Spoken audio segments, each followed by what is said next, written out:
So there's a little known subset of Pokemon cards that I want to tell you a story about. And this story involves adventure, trains, and Super Smash Bros.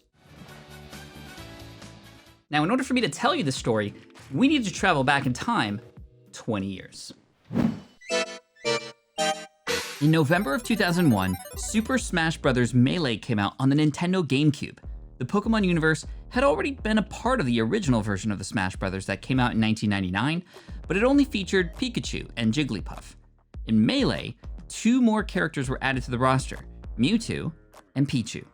The Pokemon Company, along with illustrator Midori Harada, were inspired by the Pokemon characters in the new video game, so they decided in 2002 to create a subset of cards that reference Smash Bros. Melee in a set that many people today call the Smash Melee cards. I'll tell you more about how these cards were obtained in a little bit, but first, let's just take a good look at them. This Pikachu is really amazing. There was actually another version of the art from before. This is in a couple sets, but here in this subset, it's really amazing because if we now look at the Mewtwo, check this out. Their illustrations actually fit together. Parts of each card actually bleed into each other. The design of the environment was meant to represent a stage from Super Smash Bros. And look at their poses. They actually look like they're fighting like they would be in Smash Bros. But even better yet, check this out.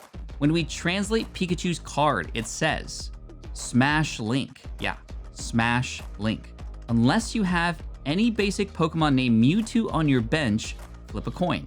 If Tails Pikachu does 20 damage to itself. So yeah, it references the Mewtwo that it's attached to or that it's linked to. But now let's look at Mewtwo's. It says, Link Change. Once during your turn before your attack, if Mewtwo is your active Pokemon, and if you have any basic Pokemon named Entei on your bench, you may flip a coin. If heads, put one basic energy card from your discard pile into your hand, if any. So now we're referencing Entei, who wasn't in Super Smash Bros., but is in fact the next card in this subset right here. And as you can tell, it looks like it's somewhat similar in terms of the environment that it's in. So let's read Entei's card now. Link Up. If you have any basic Pokemon named Lugia on your bench, Entei's maximum HP is now 80, and you pay colorless energy more to retreat Entei. So now we got Lugia, who, yep, is the next card right here. And this is an absolutely gorgeous Lugia, flying high in the sky, looking down. So let's do this again. Let's translate Lugia's card. Link Flow. If you have any basic Pokemon named Pichu on your bench, you pay 2 energies less to retreat Lugia. And now we're talking about Pichu, the next card in the set. I love this card. I mean, all the cards in this set are fantastic, but I really, really love this Pichu, who, remember, was in the new Smash Bros. Melee. Pichu's card reads, Heal Link. So they all say Link, and yeah, they're all linked together. Flip a coin. If tails, this attack does nothing. If heads, and if you have a Pokemon named Celebi on your bench, remove 1 damage counter from Pichu. So yeah, hopefully you get the pattern now. Now we're talking about Celebi. As you can see here, flying above the trees. Sorry, Jigglypuff, even though you're in the game, you're not in this subset. So Celebi, again, another gorgeous card. Its card translates to Paralink. If you have any Pokemon named Pikachu on your bench, flip a coin. If heads, the defending Pokemon is now paralyzed. And now we're back around to Pikachu to complete the cycle. So as you can probably tell, it's not just Pikachu and Mewtwo's cards that go together. All of these cards seem to be part of the same environment. Some of the environment in one card bleeds into the other, and they all kind of go together. So it definitely makes you wonder, what would the art look like if you actually were to put all of these together? Well, guess what?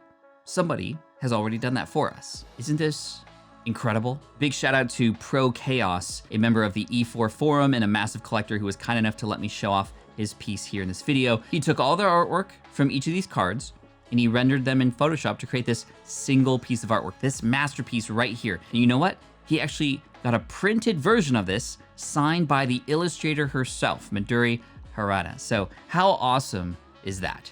So these cards, as you can tell, are also e-reader series cards, which have that sort of barcode, thicker bottom portion happening at the bottom, which interact with an e-reader for the Game Boy. And with this set, something special happens when you bring 5 of these cards together. Check it out. This game is called Toko Toko Truck. And as you can see, we've got a couple Pichus on a railway. Really cute game, but railway. This actually connects to how these cards were actually obtained. These cards were obtained in Japan in 2002 during the JR Happy Adventure Rally. That's an annual event that happens in Japan through the Japan Railway East, that's JR Japan Railway, during the summer. And this event still goes on today. Every year, the sort of scavenger hunt-like situation is different, but for 2002, between August 3rd and August 18th, you'd have to travel by train to 6 different stations on the JR East Yamanote line. At the Tokyo station, that's where you'd pick up the Pikachu card. At the Shinagawa station, that's where you'd pick up Mewtwo. Next, at the Ikebukuro station, that's where Entei was. Then moving on to Shibuya station, that's where you pick up the Lugia. Next stop, Shinjuku station, that's where Pichu was. And then back to the Tokyo station where the Pokemon Center was, you get the Celebi. So I can only imagine how much fun this must have been for kids. I mean, this is such a cool idea. And honestly, it should totally happen here in the US. And if no one steps up, what do you think? Should we create like a Deep Pocket Monster sponsored adventure rally here in the US? Let me know in the chat. I'd actually really love to do that one day. Anyway, this adventure rally thing got me so excited that I started doing research on other adventure rallies and what cards, if any, were handed out. And wow, I found some gold and silver. Let me show you.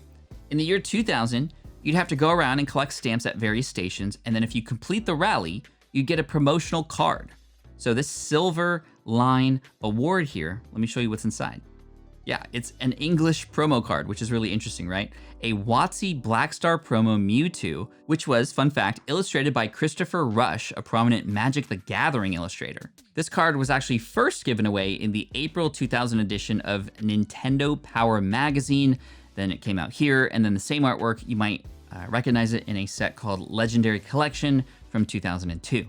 If you completed the gold line, here's the award for the gold line, you get another English promo card, this time a WotC Black Star promo Eevee. And honestly, this is one of my favorite Eevees ever. I mean, just look at the colors on this thing. It's so gorgeous. Now, if we rewind even more, back to the JR Rally in 1997, you'd have to go around and collect 30 total stamps from different stations all around. And that's a lot, but it actually seemed worth it because if you got them all, if you got all 30, you get this prize right here, with a double set of promo cards in it. And inside, you might see here a familiar card, Surfing Pikachu, but this one's a little different.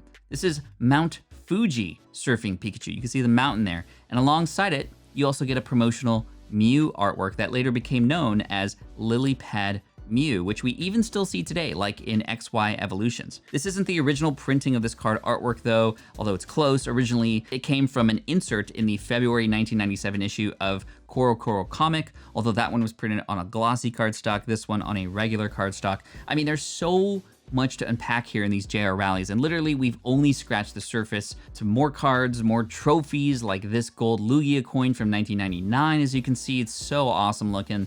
It just makes sense that more of these kinds of events need to happen in the future. So these cards that I picked up today, I'm gonna send off to get graded at some point in the near future. I'll keep you updated on how those do when they get back, but tell me in the comment section, which one of the cards that you've seen today here during this video is the one that you would like to take home? Whichever card gets mentioned the most, you know me. We're gonna do something special to potentially get it in your hands. I always do lots of giveaways here on the channel.